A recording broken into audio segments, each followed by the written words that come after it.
Hello everyone, this is Pooja Sharma from Pooja Sharma classes. उम्मीद करती हूँ आप सब अच्छे होंगे। तो आज हम डिस्कस करेंगे, यह आपका पेपर है सीटेट का, जो आपका प्रीवियस ईयर क्वेश्चन पेपर है। इसको हम आपके साथ डिस्कस करेंगे। यह पेपर आपका 11 जनवरी 2022 का प्रीवियस ईयर क्वेश्चन पेपर है। तो इसमें हम सीडीपी को डिस्कस करेंगे। तो चलिए स्टार्ट करते हैं, समझते हैं सीडीपी के कैसे कैसे क्वेश्चंस आए थे, किस तरीके के आपके क्वेश्चंस बनते हैं सीटेट के एग्जाम में। क्योंकि कॉन्सेप्ट वही होता है, बस चीज़ों को थोड़ा सा बदल के दे देता है। चीज़ें वही हैं, बस आपको समझना है। और आपको इस एग्ज़ाम के लिए जो आपका सिलेबस है, सिलेबस को समझना है। सिलेबस के ही अकॉर्डिंग आपको अपनी तैयारी को करना है। तो आपने सिलेबस को कर लिया और आपने प्रीवियस ईयर क्वेश्चन पेपर लगा लिए, तो आपका पेपर है बिल्कुल रुकेगा नहीं, आपका पेपर अच्छे से क्लियर हो जाएगा। तो आपको बिल्कुल ज़्यादा इतना परेशान नहीं होना है। सिलेबस को समझना है और सबसे पहले आपको प्रीवियस ईयर क्वेश्चन पेपर को समझना है। क्योंकि जो प्रीवियस ईयर क्वेश्चन पेपर होते हैं, यहीं से आपके जो क्वेश्चंस हैं वही आ जाते हैं रिपीट होके। बहुत बार यही हुआ है कि क्वेश्चंस में थोड़ा बहुत बदलाव कर देते हैं, लेकिन चीज़ें वही होती हैं। तो इनको समझते हैं। मैंने आपको 1 जनवरी से लेकर के 10 जनवरी तक के प्रीवियस ईयर क्वेश्चन पेपर को करा दिया है, तो आप इनको देख सकते हैं। मैंने इसमें सीडीपी को और आपकी जो ईवीएस है इसको मैंने करा दिया है, तो आप इनको देख लेना। मैं लिंक आपको नीचे डिस्क्रिप्शन बॉक्स में दे दूंगी। तो स्टार्ट करते हैं। क्वेश्चन नंबर 1 आता है आपका। आपको वीडियो पसंद आती है तो वीडियो को लाइक कर देना और अपने दोस्तों के साथ शेयर कर देना। चैनल को सब्सक्राइब नहीं किया है तो चैनल को सब्सक्राइब कर लेना और बेल आइकन को प्रेस कर लेना, जिससे आने वाली वीडियो का भी नोटिफिकेशन आपको मिल जाएगा। फ्री नोट्स के लिए आप टेलीग्राम चैनल से जुड़ जाइएगा। यहाँ पे आपको फ्री नोट्स मिल जाएंगे और आपको सभी प्रीवियस ईयर क्वेश्चन पेपर हैं, यह आपको वहीं पे मिल जाएंगे। तो आपको ज्वाइन हो जाना है। तो चलिए स्टार्ट करते हैं। क्वेश्चन नंबर 1 आता है आपका। इसमें कथन दे रखा है और आपको तर्क दे रखा है। यहाँ से आपके 2 से 3 क्वेश्चन बनते हैं। तो इनको समझते हैं, कैसे इनको सॉल्व करते हैं। कि एक बच्चे की विकास की प्रगति को उसी उम्र के बच्चे के विकास की दर से तुलना करके सटीकता से मापा जा सकता है। रीजन दे रखा है आपको कि विकास का स्वरूप व गति सभी बच्चों के लिए एक समान होती है तथा सांस्कृतिक परिवेश में समान रहता है। तो इसमें आपको एक सही विकल्प बताना है। इसका आंसर क्या होता है, तो आपको बताना है कि जो बच्चे की प्रगति होती है, बच्चों का विकास होता है, इनकी तुलना करके सटीकता से मापा जा सकता है। किसकी बात की गई है? कंपेयर की बात की गई है, तुलना की बात की गई है। तो सटीकता से मापा जा सकता है, तो यह बात आपकी क्या हो जाती है? गलत हो जाती है। विकास का स्वरूप व गति सभी बच्चों के लिए एक समान होता है, तो सभी बच्चों के लिए एक समान नहीं हो सकता है। तो यह भी आपका क्या हो जाता है? गलत हो जाता है। आपके दोनों गलत हो जाते हैं। ऑप्शन आपको इस तरीके से दे रखे थे कि ए और आर दोनों सही हैं। आर सही व्याख्या करता है ए की। ए और आर दोनों सही हैं, लेकिन आर सही व्याख्या नहीं है ए की। ऑप्शन 3 दे रखा है आपको, ए सही है लेकिन आर गलत है। ऑप्शन 4 दे रखा है, ए और आर दोनों गलत हैं। तो हमने आपको बताया यहाँ पे आपका क्या था क्वेश्चन में कि तुलना करने की बात की गई, कंपेयर की बात की गई, तो यह आपका गलत हो गया। यहाँ पे जो बच्चों का विकास होता है वह एक समान होता है, यहाँ पे भी यह बात गलत हो जाती है। क्योंकि किसी बच्चे का विकास है थोड़ा जल्दी हो जाता है, किसी का थोड़ा देर में होता है, लेकिन विकास हो जाता है। तो यह एक समान प्रक्रिया नहीं चलती है विकास की। तो दोनों चीजें आपकी गलत हो जाती हैं। ऑप्शन नंबर 4 आपका राइट आंसर हो जाता है। क्वेश्चन नंबर 2 आता है आपका कि एक बच्ची फुटबॉल खेलना सीखने से पहले कूदना व छलांगे मारना सीखती है, तो यह विकास के सिद्धांत को प्रदर्शित करता है। तो आपको बताना है शीर्षगामी या समीप दूरमुखी, या फिर ऑप्शन 3 है आपका कि परिवर्तनीयता। ऑप्शन 4 है आपका साम्य धारणा। तो आपको इसका आंसर बताना है कि एक बच्ची है वह फुटबॉल खेलना सीखने से पहले कूदना और छलांगे मारना सीख जाती है। तो फुटबॉल खेलना यानी कि वह हाथों हाथों से पकड़ेगी, यानी कि हाथों की जो उंगलियां होती हैं वो छोटी छोटी आपकी क्या होती है? मसल्स होती हैं। इससे पहले क्या सीख गई है? कूदना और छलांगे मारना सीख जाती है। यानी कि बड़ी बड़ी मसल्स पर काम करना उसने सबसे पहले स्टार्ट किया। फिर उसके बाद में फिर क्या सीखा उसने? फुटबॉल खेलना सीखा। यानी कि फिर उसने पैरों की जो छोटी छोटी मसल्स होती हैं उन पर काम करना स्टार्ट किया। यानी कि यह विकास आपका क्या कहलाता है? यह सिद्धांत क्या कहलाता है? तो इसका सही आंसर है ऑप्शन नंबर 2 समीप दूरस्थमुखी। इसको हम क्या बोलते हैं? प्रोक्सिमो डिस्टल बोलते हैं। प्रोजिमोडिस्टल बोलते हैं। तो यह आपका राइट आंसर हो जाता है। इसका विकास कैसे होता है? सेंटर टू पेरिफेरी होता है, यानी कि केंद्र से बाहर की तरफ यह विकास होता है। केंद्र से बाहर की तरफ यह विकास होता है। तो आपको इसको अच्छे से समझना है।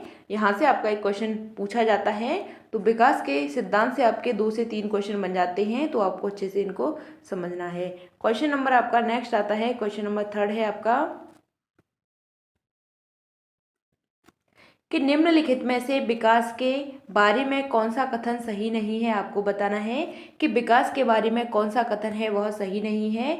तो विकास आनुवंशिकता व पर्यावरण की अंतःक्रिया का उत्पाद है। ऑप्शन 2 है कि विकास का कुछ हद तक पूर्वानुमान लगाया जा सकता है। ऑप्शन 3 है कि विकास की एक समान और सार्वभौमिक होता है। विकास की जो दर होती है, रेट होती है, वह एक समान और सार्वभौमिक होती है। तो आपको बताना है कि कौन सा सही कथन नहीं है। ऑप्शन 4 में आपको दे रखा है कि विकास सामान्य से विशिष्ट की ओर होता है।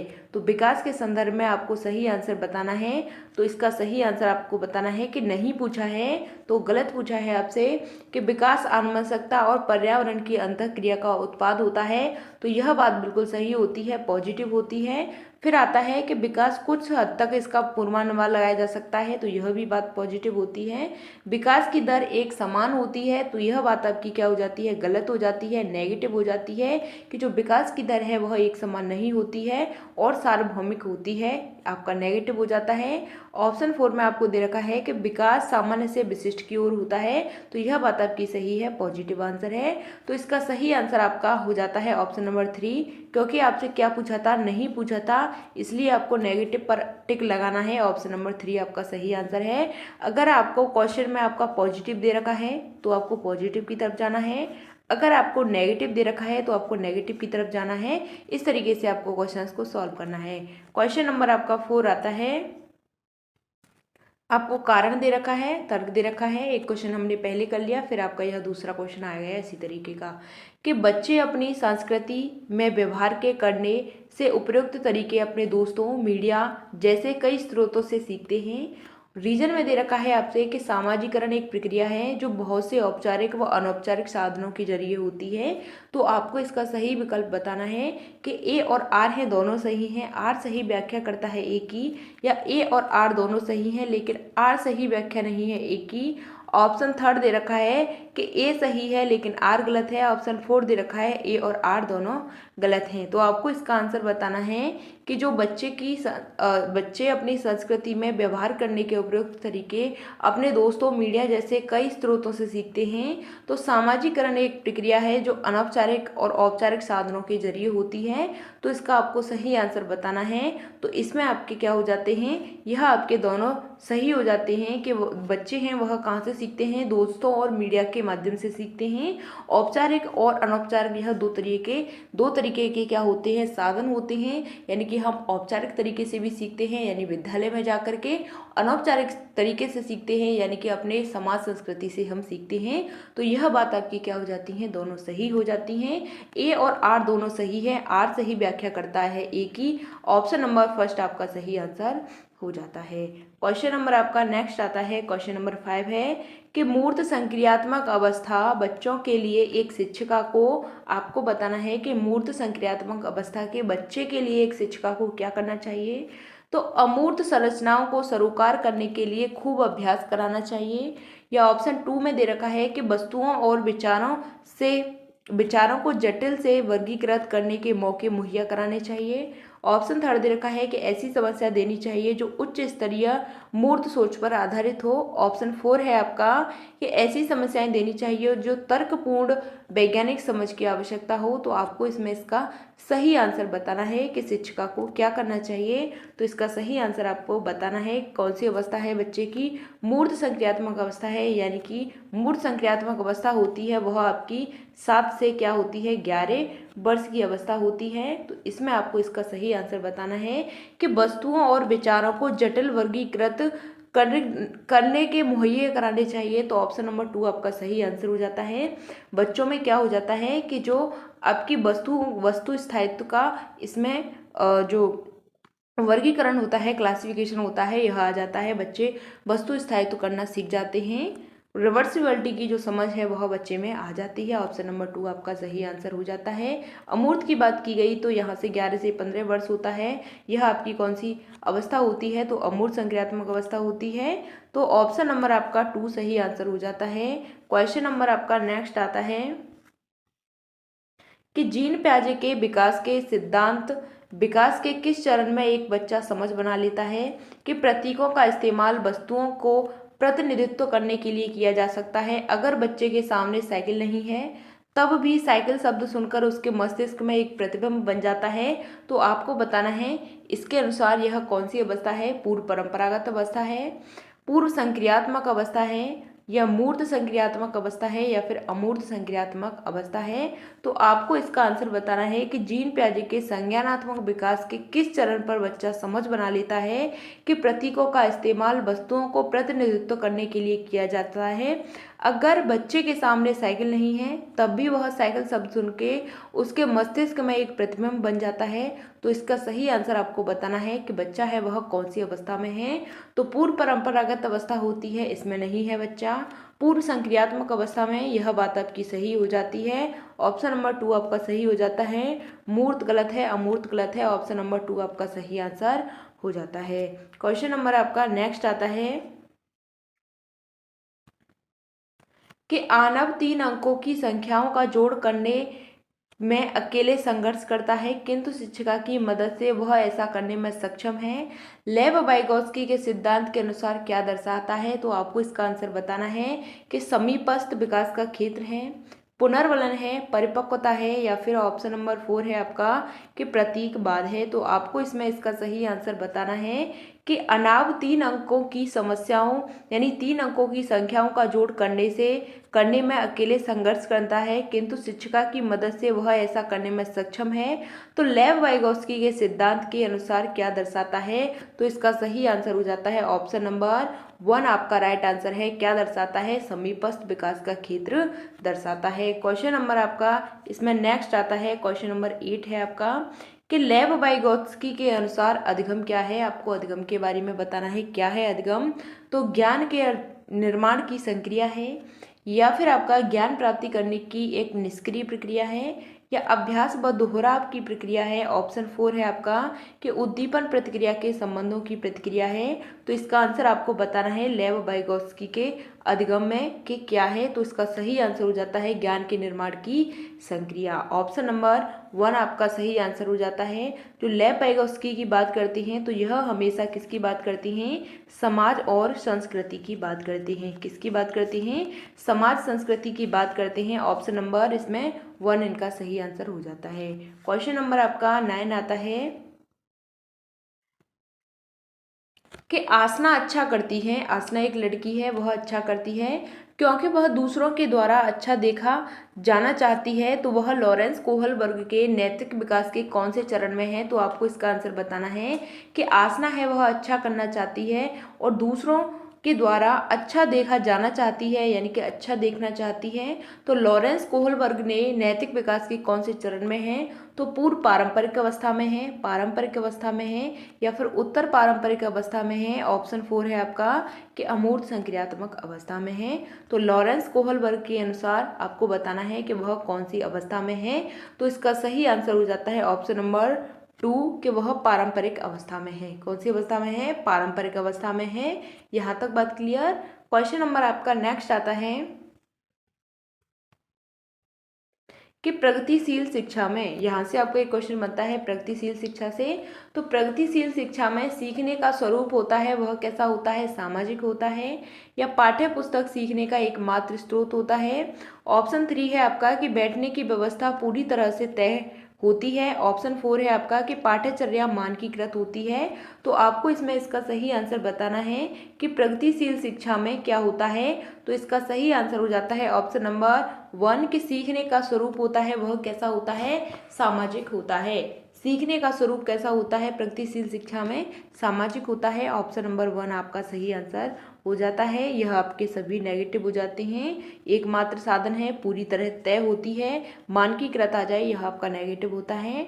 क्वेश्चन नंबर आपका 11 आता है कि राष्ट्रीय शिक्षा नीति 2020 किस पर बल देती है। आपको बताना है कि राष्ट्रीय शिक्षा नीति 2020 है किस पर बल देती है। तो लचीला बहुस्तरीय गति आधारित अधिगम पर, या बच्चों के केवल संज्ञानात्मक विकास से संबंधित पहलू पर, या राष्ट्रीय पाठ्यचर्या के मानकीकरण पर, या ऑप्शन नंबर 4 है आपका कि बच्चों के स्मरण कौशलों के मापन पर। तो आपको इसका सही आंसर बताना है कि राष्ट्रीय शिक्षा नीति 2020 है यह किस पर बल देती है। तो इसका सही आंसर हो जाता है ऑप्शन नंबर 1 कि लचीला बहुस्तरीय गति आधारित अधिगम पर यह बल देती है। ऑप्शन नंबर 1 आपका सही आंसर है। क्वेश्चन नंबर आपका नेक्स्ट आता है, राष्ट्रीय शिक्षा नीति 2020 से आपके क्वेश्चन बनने लगे थे तो आपको इनको अच्छे से समझ लेना है। निम्नलिखित में से कौन सी विशेषता हार्वर्ड गार्डनर के द्वारा प्रतिपादित अंतर्वैयक्तिक वृद्धि का आलेख करती है। तो आपको इसमें इसका सही आंसर बताना है कि मौखिक व लिखित भाषा के प्रति संवेदनशीलता, या ध्वनि व ताल के प्रति संवेदनशीलता, या ऑप्शन 3 है कि दूसरों के विचारों व इच्छाओं की समझने की क्षमता। ऑप्शन 4 आता है आपका कि खुद को समझने की क्षमता। तो आपको इसमें इसका सही आंसर बताना है कि कौन सी विशेषता है हार्वर्ड गार्डनर के द्वारा प्रतिपादित अंतर्वैयक्तिक वृद्धि का आलेख करती है। तो इसका सही आंसर क्या हो जाता है, इसका सही आंसर होता है ऑप्शन नंबर, वृद्धि नहीं है यहाँ पे, क्या है आपका, यहाँ पे आपका बुद्धि होता है। यहाँ पे थोड़ा सा गलत हो गया है, मिसप्रिंट है, बुद्धि होता है। तो ऑप्शन नंबर इसमें इसका सही आंसर आपको बताना है कि दूसरों के विचारों व इच्छाओं को समझने की क्षमता वह आपकी क्या कहलाती है, अंतर्वैयक्तिक बुद्धि कहलाती है। ऑप्शन नंबर 3 आपका सही आंसर है। इसमें हम दूसरों के विचारों को, भावनाओं को, उनकी इच्छाओं को समझ लेते हैं, वह आपकी अंतःवैयक्तिक बुद्धि कहलाती है। क्या कहलाती है, अंतःवैयक्तिक बुद्धि कहलाती है। ऑप्शन नंबर 3 आपका सही आंसर है। क्वेश्चन नंबर नेक्स्ट आता है कि वाइगोत्स्की के संरचनावाद में किसकी भूमिका अहम होती है।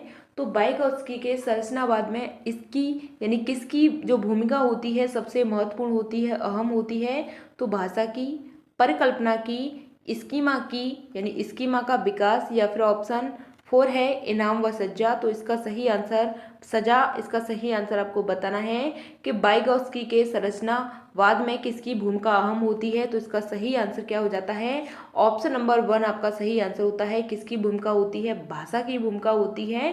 क्वेश्चन नंबर आपका नेक्स्ट आता है कि बच्चों के सीखने का आकलन करने के लिए एक शिक्षिका को किन तरीकों का इस्तेमाल करना चाहिए। तो कक्षा में की गई अंतःक्रिया, परियोजना, पोर्टफोलियो, या फिर आत्म आकलन। यहाँ पे आपको इस तरीके से ऑप्शन दे रखे हैं कि सेकंड, थर्ड और फोर, फर्स्ट, सेकंड, थर्ड और फोर, या फर्स्ट, सेकंड, थर्ड। तो आपको इसमें इसका सही आंसर बताना है, क्या इसका सही आंसर हो जाता है। तो इसका सही आंसर आपको बताना है कि सीखने के आकलन करने के लिए शिक्षिका को किन तरीकों का इस्तेमाल करना चाहिए। तो कक्षा में की गई अंतःक्रिया, तो यह बात आपकी सही हो जाती है। परियोजना, यह भी बात आपकी पॉजिटिव होती है। पोर्टफोलियो, यह भी पॉजिटिव होता है। आत्म आकलन की बात की गई है तो यह आपके क्या हो जाते हैं, सभी सही हो जाते हैं। ए बी सी डी आपके चारों ऑप्शन क्या हैं, चारों ऑप्शन आपके सही हो जाते हैं। तो यहाँ पे आपका ऑप्शन नंबर 3 में आपका आंसर है।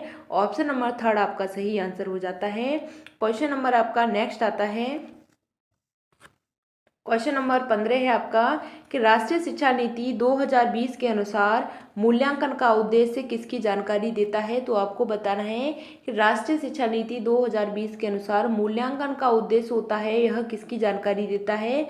तो विद्यार्थी को कक्षा में व कक्षा के बाहर कैसे सहायता दी जा सकती है, या विद्यार्थी का उसके सहपाठियों की तुलना में प्रदर्शन। ऑप्शन 3 है कि विद्यार्थियों के सीखने में कमियां व अभाव ताकि उनकी असफलता की पुष्ट पहचान की जा सके। ऑप्शन 4 आता है आपका कि विद्यार्थी की रटने की क्षमता की जानकारी। तो आपको इसमें इसका सही आंसर बताना है। राष्ट्रीय शिक्षा नीति 2020 के अनुसार मूल्यांकन का उद्देश्य किसकी जानकारी देता है। तो ऑप्शन नंबर 1 आपका सही आंसर हो जाता है कि विद्यार्थी को कक्षा में व कक्षा के बाहर कैसे सहायता दी जाती है, यह आपका क्या हो जाता है, राइट आंसर हो जाता है। क्वेश्चन नंबर आपका नेक्स्ट आता है कि निम्नलिखित में से कौन सी प्रथा समावेशन में बाधक है। आपको बताना है कि कौन सी प्रथा है कि वह समावेशन में बाधक है। तो कक्षा का अनुशासन एक दूसरे के लिए परस्पर समान आधारित होता है, या फिर सामग्री को केवल कुछ विद्यार्थियों की ज़रूरतों के लिए उनकी डिजाइन में किया जाता है, पूरा करने के लिए डिजाइन किया जाता है, या शिक्षा शास्त्र सभी विद्यार्थियों की भागीदारी को प्रोत्साहित करता है। ऑप्शन नंबर 4 आता है आपका कि विद्यार्थी को अधिगम के व्यक्तिगत लक्ष्यों को पूरा करने के लिए समर्थन दिया जाता है। तो आपको इसका सही आंसर बताना है कि कौन सी प्रथा समावेशन में बाधक होती है। तो इसका सही आंसर आपको बताना है। तो ऑप्शन नंबर 2 आपका सही आंसर है कि सामग्री को केवल विद्यार्थियों की ज़रूरतों को पूरा करने के लिए डिजाइन किया जाता है। यहाँ पे आपको केवल दे दिया तो यह आपका नेगेटिव हो जाता है। तो बाधक की बात की गई यानी कि नेगेटिव की बात की गई, तो ऑप्शन नंबर 2 आपका इसमें सही आंसर हो जाता है। परस्पर सम्मान पर आधारित होता है, यह बात सही है। भागीदारी, यह बात सही है, लेकिन यहाँ पे केवल दे दिया तो आपको यहाँ पे नेगेटिव हो जाता है। यहाँ पे नेगेटिव पूछा है, बाधक पूछा है, तो ऑप्शन नंबर 2 आपका सही आंसर हो जाता है। क्वेश्चन नंबर आपका 17 आता है कि शिक्षिका कि निम्नलिखित में से कौन हाशिए के समूहों के विद्यार्थियों को शामिल करने में बाधा उत्पन्न करता है। किसमें? हाशिए के समूहों में जो विद्यार्थियों को शामिल करने में बाधा उत्पन्न करता है। तो शैक्षिक स्थानों तक पहुंच, अधिकारों में समता, या भाग लेने का अवसर, या ऑप्शन नंबर 4 आता है कि सामाजिक वर्तिकाग्र। तो इसका सही आंसर आपको बताना है कि किसमें यह जो बाधा है उत्पन्न करता है। तो इसका सही आंसर हो जाता है ऑप्शन नंबर 4 आपका सही आंसर है कि जो सामाजिक वर्तिकाग्र होता है यह आपका क्या होता है, यह आपका बाधा उत्पन्न करता है। क्या उत्पन्न करता है?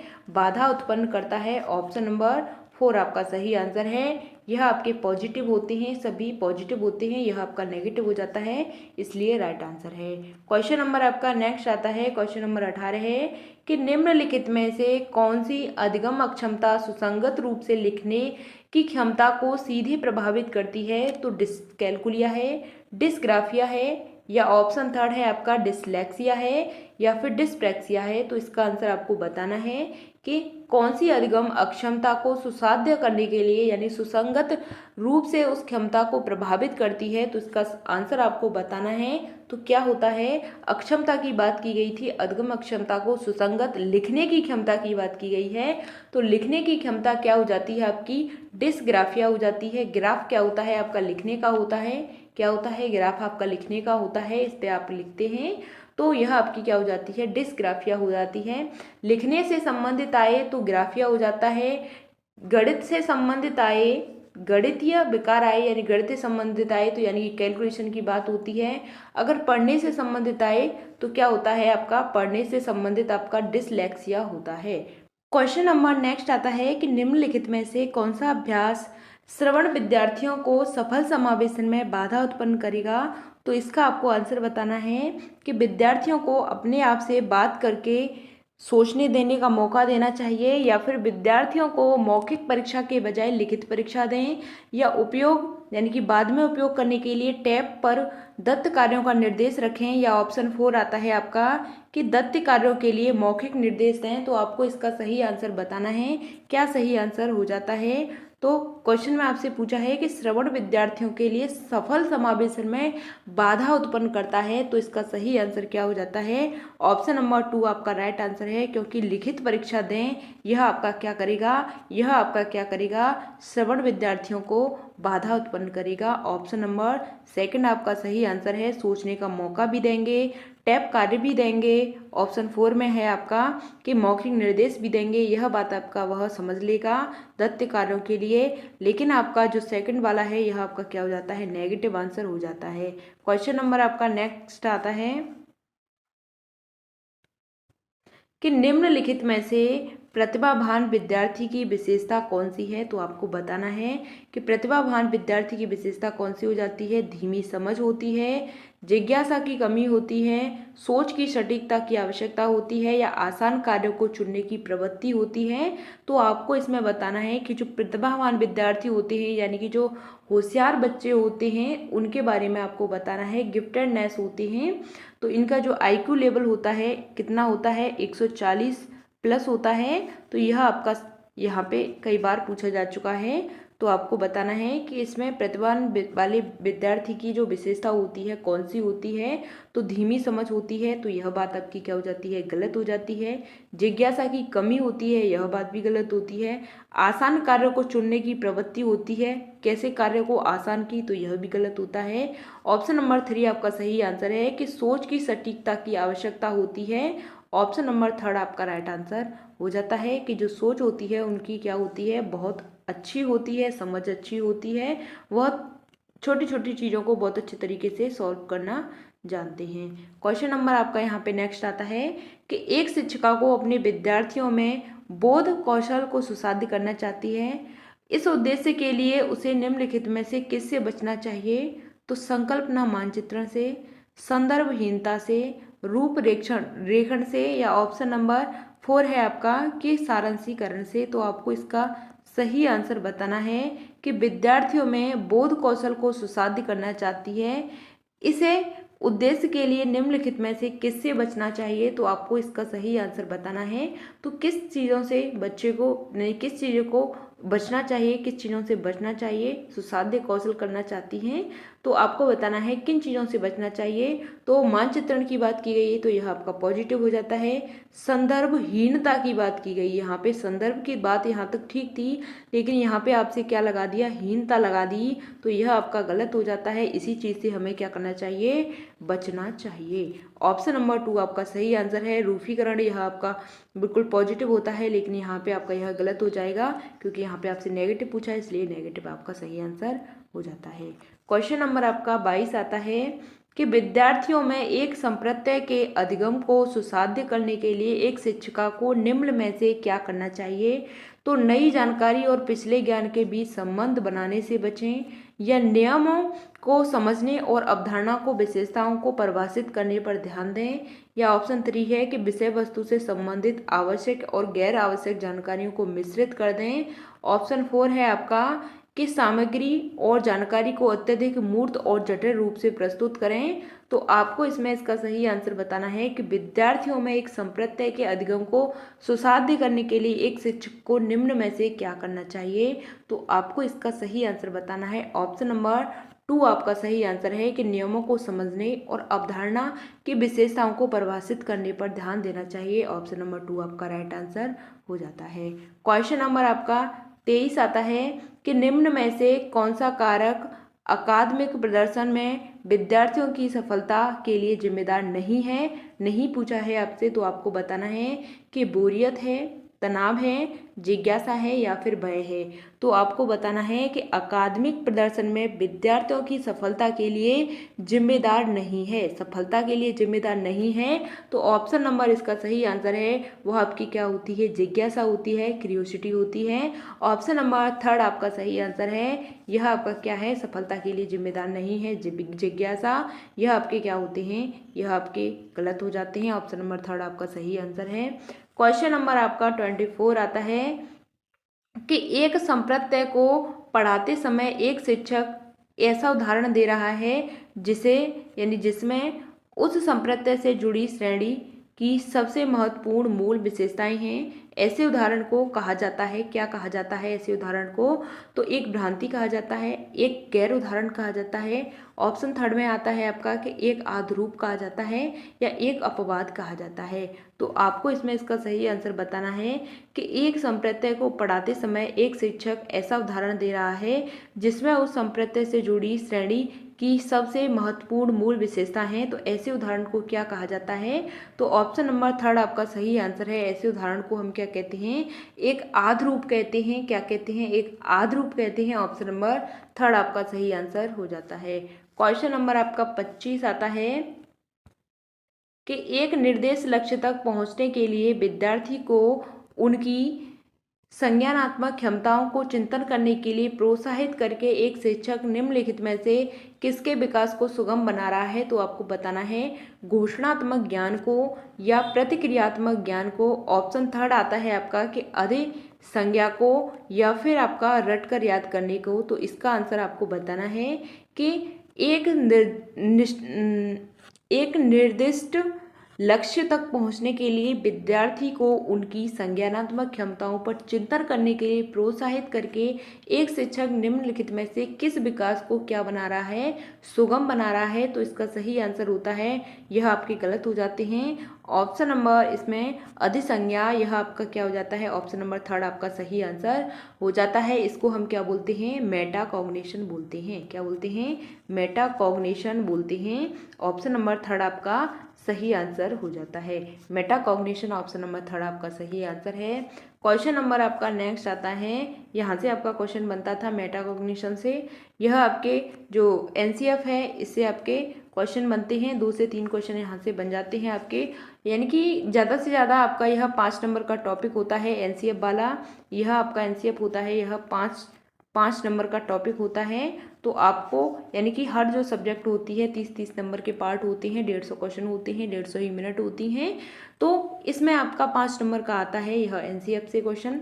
तो इसको समझते हैं कि शिक्षण अधिगम प्रक्रिया को अवधारणा करते समय राष्ट्रीय पाठ्यचर्या की रूपरेखा 2005 निम्नलिखित में से किसके महत्व को बल देती है। तो आपको इसका सही आंसर बताना है कि सक्रिय जुड़ाव और बातचीत को, वेधन और बार बार अभ्यास को, सामग्री को रटकर याद करना, या फिर ऑप्शन नंबर 4 आता है कि उत्तेजना प्रतिक्रिया संघ को। तो आपको इसमें इसका सही आंसर बताना है। क्या सही इसका आंसर हो जाता है कि शिक्षण अधिगम प्रक्रिया की अवधारणा करते समय राष्ट्रीय पाठ्यचर्या की रूपरेखा 2005 निम्न में से किसके महत्व को बल देती है। तो इसका सही आंसर आपको बताना है। ऑप्शन नंबर 1 आपका सही आंसर हो जाता है कि सक्रिय जुड़ाव और बातचीत को यह क्या देती है, बल देती है। ऑप्शन नंबर 1 आपका सही आंसर हो जाता है।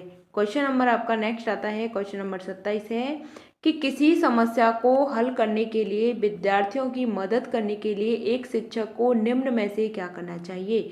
एक शिक्षक को निम्न में से क्या करना चाहिए। तो असंगत जानकारी को चिन्हांकित करके विद्यार्थी को भ्रमित करेंगे, या फिर विद्यार्थी को सीधे उत्तर बताएंगे और उसे नकल करने के लिए कहेंगे, या फिर एक संकेत देंगे जो प्रासंगिक स्कीमा संरचना को सक्रिय करेंगे। ऑप्शन 4 आता है आपका कि जानकारी को वियोजित खंडों में विभाजित करेंगे। तो आपको इसमें इसका सही आंसर बताना है कि किसी समस्या को हल करने के लिए विद्यार्थियों की मदद करने के लिए एक शिक्षक को निम्न में से क्या करना चाहिए। तो ऑप्शन नंबर इसमें थर्ड आपका सही आंसर हो जाता है कि ऐसे संकेत देंगे जो प्रासंगिक स्कीमा संरचना को सक्रिय करेंगे। क्या हो जाता है, ऑप्शन नंबर थर्ड आपका सही आंसर हो जाता है। क्वेश्चन नंबर आपका 28 आता है। आपको कथन दे रखा है कि शिक्षण अधिगम प्रक्रिया के दौरान एक शिक्षक को विद्यार्थियों को उनकी भ्रांतियों और वैकल्पिक अवधारणाओं को साझा करने का अवसर देना चाहिए। तर्क दे रखा है आपको कि भ्रांतियां, क्या दे रखा है तर्क में, भ्रांतियां और वैकल्पिक अवधारणाएं हमेशा क्या होती हैं, आधारहीन होती हैं और इनका जो प्रक्रिया का महत्वहीन होती हैं। तो इसमें आपको सही आंसर बताना है कौन सी प्रक्रिया में, सीखने की प्रक्रिया में महत्वहीन होती हैं। तो इसका सही आंसर आपको बताना है कि ए और आर हैं, यह दोनों सही हैं। आर सही व्याख्या करता है ए की, या ए और आर दोनों सही हैं, आर सही व्याख्या नहीं है ए की, या फिर ऑप्शन थर्ड है ए सही है लेकिन आर गलत है। ऑप्शन 4 आता है कि ए और आर हैं वह दोनों गलत हैं। तो आपको इसको अच्छे से समझना है कि क्या पूछा है आपसे। कथन में दे रखा है कि एक शिक्षण अधिगम प्रक्रिया के दौरान एक शिक्षक को विद्यार्थियों को उनकी भ्रांतियों और वैकल्पिक अवधारणाओं को साझा करने का अवसर देना चाहिए। तो यह आपका क्या होता है, पॉजिटिव होता है, बिल्कुल देना चाहिए।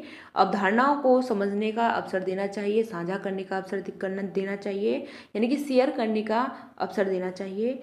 भ्रांतियां और वैकल्पिक अवधारणाएं हमेशा आधारहीन होती हैं, हमेशा की बात की गई है, तो यह आपका नेगेटिव हो जाता है। ऑप्शन नंबर इसमें ए सही हो जाता है, यानी कि जो ए होता है सही होता है, आर आपका गलत हो जाता है। ऑप्शन नंबर आपका यहाँ पे ए सही है लेकिन आर गलत है, थर्ड आपका राइट आंसर हो जाता है। क्वेश्चन नंबर आपका 29 आता है कि अधिगम असहायता लाचारी तब महसूस होती है जब एक विद्यार्थी यह मानता है कि क्षमता में सुधार हो सकता है और उसका ध्यान महारत के लक्ष्यों पर केंद्रित होता है। ऑप्शन 2 में दे रखा है कि प्रयास क्षमता को प्रभावित करते हैं और उनका ध्यान प्रदर्शन लक्ष्यों पर केंद्रित होता है। ऑप्शन थर्ड में दे रखा है कि शैक्षणिक गतिविधियों के परिणाम में नियंत्रित होती हैं, या ऑप्शन फोर दे रखा है आपको कि शैक्षणिक गतिविधियों के परिणाम अनियंत्रित होते हैं। तो आपको इसमें इसका सही आंसर बताना है कि अधिगम असहायता लाचारी तब महसूस करते हैं जब एक विद्यार्थी यह मानता है कि क्या मानता है कि सुधार क्षमता में सुधार हो सकता है और ध्यान महारत लक्ष्यों पर केंद्रित होता है। तो यह बात आपकी गलत होती है। प्रयास क्षमता को प्रभावित करते हैं, उसका ध्यान लक्ष्यों पर केंद्रित होता है, तो यह बात आपकी क्या होती है, यह भी गलत हो जाती है। शैक्षणिक क्षमता यानी कि शैक्षणिक गतिविधियों के परिणाम नियंत्रणीय होते हैं, यह बात भी गलत होती है। ऑप्शन फोर में आपको दे रखा है कि शैक्षणिक गतिविधियों के परिणाम अनियंत्रित होते हैं। ऑप्शन नंबर फोर आपका सही आंसर हो जाता है। क्या हो जाता है, ऑप्शन नंबर फोर आपका सही आंसर हो जाता है, क्योंकि आपसे यहाँ पे पूछा है कि अधिगम असहायता में लाचारी महसूस करते हैं तब यह विद्यार्थी मानता है, क्या मानता है विद्यार्थी है कि शैक्षणिक गतिविधियों के परिणाम अनियंत्रित होते हैं। ऑप्शन नंबर फोर आपका सही आंसर हो जाता है। क्वेश्चन नंबर 30 आता है, आपका लास्ट क्वेश्चन है कि निम्नलिखित में से कौन सा आंतरिक प्रेरणा का उदाहरण है, आपको बताना है कौन सा उदाहरण है, वह किसका है, आंतरिक प्रेरणा का है।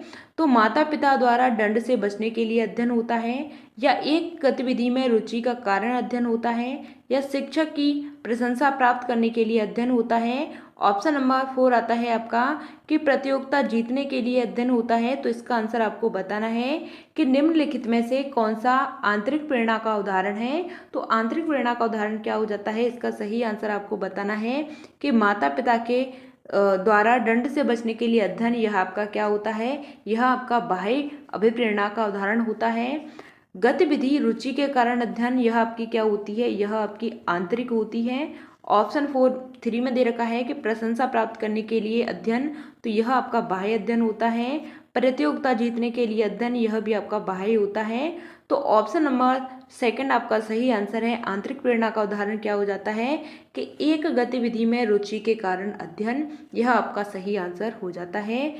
यहाँ तक आपके 30 क्वेश्चंस कंप्लीट होते हैं। तो मिलते हैं आपको आगे की नेक्स्ट वीडियो में। हमने सीडीपी को कंप्लीट किया है। यह पेपर आपका 11 जनवरी 2022 का पेपर था, तो इसको हमने आपके साथ सॉल्व किया है। आपकी समझ में आई होंगी चीज़ें। आपको वीडियो पसंद आती है तो वीडियो को लाइक कर देना और अपने दोस्तों के साथ शेयर कर देना। चैनल को सब्सक्राइब नहीं किया है तो चैनल को सब्सक्राइब कर लेना और बेल आइकन को प्रेस कर लेना, जिससे आने वाली वीडियो का भी नोटिफिकेशन आपको मिल जाएगा।